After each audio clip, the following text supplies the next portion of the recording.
Hello guys, welcome back to my channel. This is Liz again. So today I want to share a bit more of my personal story.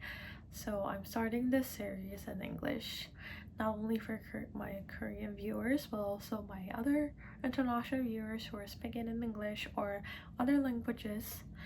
I know I just want to share with everyone.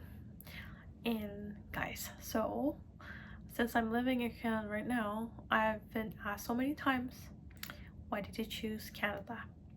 So here's how it started.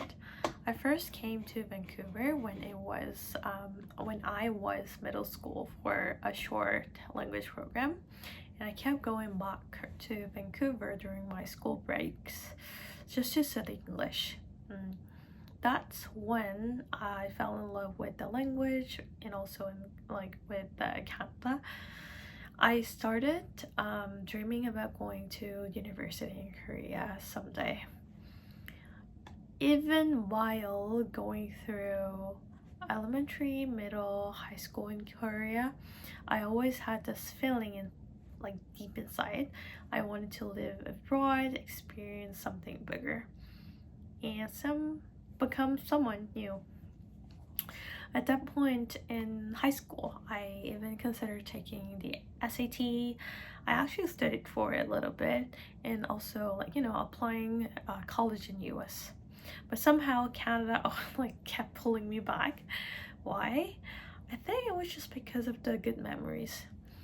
Of course, not everything was perfect, but I remember how kind people were. There was this one friend, I don't know if you're watching this, Diana.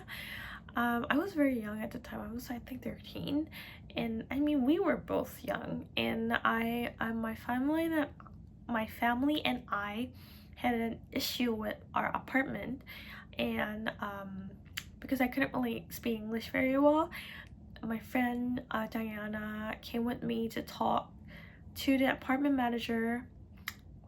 Yeah, just like she translated for me, and we also got permission from her parents, of course. But even though I felt like I was just very thankful for her parents approving, letting her helping us, and then herself, even though because she was very young too. I'm sure she was also probably very nervous at that time, but just trying to help us. And then I don't know, just those kind of the kindness, it really stayed with me and gave me left me good memories in Canada. And I don't know, at that time my English wasn't that good. I couldn't really talk to people. I struggled a lot, but I kept thinking maybe someday if I speak better, English better, I could come back and maybe live here. Or maybe if I come back and if I speak English better, I could belong better, you know what I mean? So I don't know, why did I choose Canada? Honestly, it was just kind of simple, because people were very kind, and because I felt very safe, also because I had such good memories in here. Then some people might ask me, but then why Toronto, not Vancouver? Well, I had already experienced Vancouver several times, so I thought, let's try studying in Toronto instead. Not the deepest reason, I know, but sometimes the small choices lead to, most life-changing moments. Yeah. So now people ask me, do you regret moving to Canada? And the answer is no, not at all, because this place has given me more than I expected, and I'm going to explain it to my next video. So let's move on to part 2. So this was the part 1, and the part 2, preparing to study abroad, the truth behind the journey. Okay, so in this part of my story, I want to talk about how I exactly prepared to study abroad, because honestly, it wasn't easy, guys. It was very, very difficult.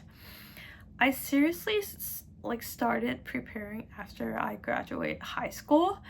At first, my parents weren't exactly supportive of the idea. There were even moments I considered going to Korean university instead. But in the end, I decided to start working by myself and preparing to go abroad at the same time. Excuse me. Back then, there wasn't much information out there about the studying abroad, especially for nursing program. I don't know, yeah, just especially for someone who wanted to study nursing in Canada. I really wanted to be a nurse because I really wanted to help others, and then I thought it's just such a great profession. I don't know, but most people around me in Korea said that it was impossible. Even getting into RPN, like the registered practical nurse program, they said that'd be hard too. Like 99% it's not gonna happen. And then the agency told me that if you're a high school grad, yeah, you should go to something called pre-health. It's like a 1-year program to build your GPA, and then with that you can apply either RPN or RN schools. I just didn't know where to start. I didn't know which school to choose or even how to, like, the whole system worked. So I spent hours and hours on my own, Googling, emailing schools directly, and slowly, piecing things together. To get into pre-health, I had to take the IELTS, an English test. I went to an academy for just 1 month. That was kind of enough for me to understand the format of the test. So after that, I mostly studied on my own. For IELTS, I actually think private tutoring was most helpful for me. I know, especially speaking and writing. So what I did was using like video calls tutoring. So I prepare all the IELTS question in advance, and I just asked my tutor to ask me question, and then I try to randomly, and I try to answer it several times so that I can be more prepared. And for writing, I just kept reading sample essays, and also practicing constantly. I'll put the link here. It's just my previous video of my full IELTS study tips.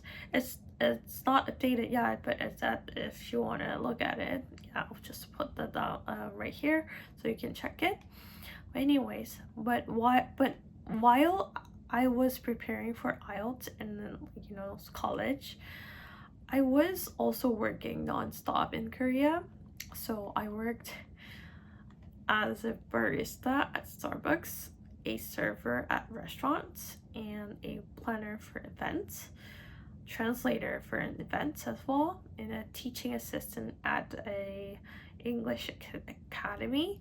I even tutored myself English for English conversation lessons. I had like 2 different part-time jobs, something like that. I really tried everything I could. But to be honest, those early 20s were one of the hardest times of my life. I was just really close with my high school friends, and they were all very smart, very hardworking, very driven. And while they were getting into top universities, becoming freshmen, falling in love, and living happily, I felt stuck all the time. I kept wondering, when will be my turn? Am I falling behind in my life? There were a lot of reasons why things were delayed for me as well. I changed my major once or twice, which means I had to apply for September intake, which means it got delayed 1 to 2 years because of the change. And also, when I really wanted to leave at that time, my family really needed me for a reason, so I had to stay back, so it got delayed. Even so, that period was just incredibly hard. And I still remember, I think one of my boyfriend's friends, where someone asked my friend, is she saying she's going to study abroad so that she doesn't have to admit that she is just a high school graduate? I mean, unfortunately, Korea still has some prejudices on people who just graduated high school. And it really hurt me, not because I was just treated like high school graduate. It was just more like because I was doing my best to do better, and I was just I did everything that I could. I worked, I studied, you know, I was just preparing to find a way to go to Canada to study, and then someone like stranger was just judging me for no reason. And I don't know, that happened to me so many times, and it really hurt. But even during those difficult times, something beautiful was happening, like waiting for me. That was actually when I first met my now fiance, Billy. And after that, I don't know, I think he's like my Prince Charming, I guess, because everything, you know, things after I met him, eventually things started to fall in place. So I met him, we had good time. I was feeling more happier than before, and then I finally began my study abroad journey for real. So when it came to preparing all the documents for the school, I found that talking directly to the schools was way more helpful than relying on agencies, because you know, every college, the registration office at each college or university usually gives you the most accurate information about the intake. So my advice is just you know, get comfortable searching and reading school websites and then emailing to the registration office on your own. It will help so much, especially after you move abroad. Okay, so this is it for today. In the next video, in the next part, I will share what it was like when I actually arrived in Canada, the culture shock, the struggles, and everything came with this, starting with a new brand new life.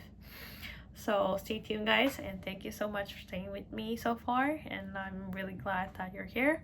See you guys in my next video.